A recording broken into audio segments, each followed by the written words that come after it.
সোমবার দিন আমরা গিয়েছিলাম মা বল্লাকালীর ভাসান দেখতে। বাবা গো, সে কি ভিড় আর ঠেলাঠেলি! তখন মায়ের পুজো চলছিল, মানে নিরঞ্জনের আগে যে শেষ পুজোটা হয়। অনেক দূর থেকে জুম করে ক্যাপচার করতে পেরেছি এইটুকুনি।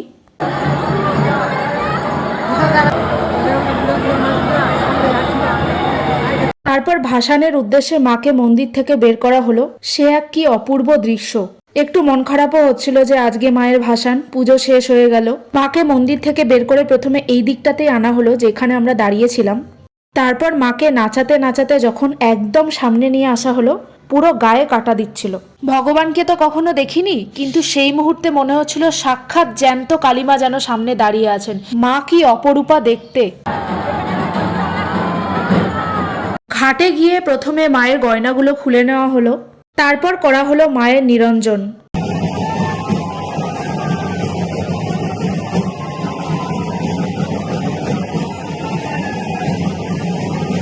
মায়ের নিরঞ্জনের সময় আকাশে প্রচুর বাজি ফাটছিল।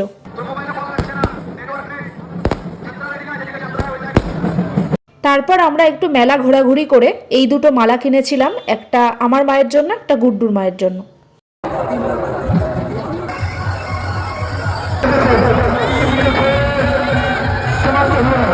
মেলায় প্রচুর ঘোরাঘুরি করার পর আর ভিড় ঠেলাঠেলি করার পর আমাদের পেয়ে গিয়েছিল খিদে। তাই ঠিক করলাম চল মোগলাই খাওয়া যাক।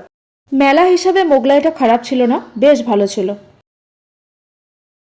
মেলা থেকে বেরোনোর সময় দেখলাম একজন জ্যান্ত কালী সেজেছেন।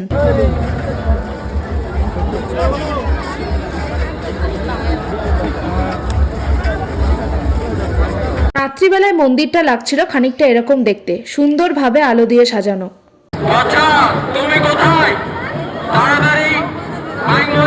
তারপর নিলাম আমরা একটু জিলাপি। মেলাতে যাবো আর জিলাপি নেব না, এটা হয় নাকি? কি তোমাদের ভালো লাগে না জিলাপি খেতে? আমার তো দারুণ লাগে।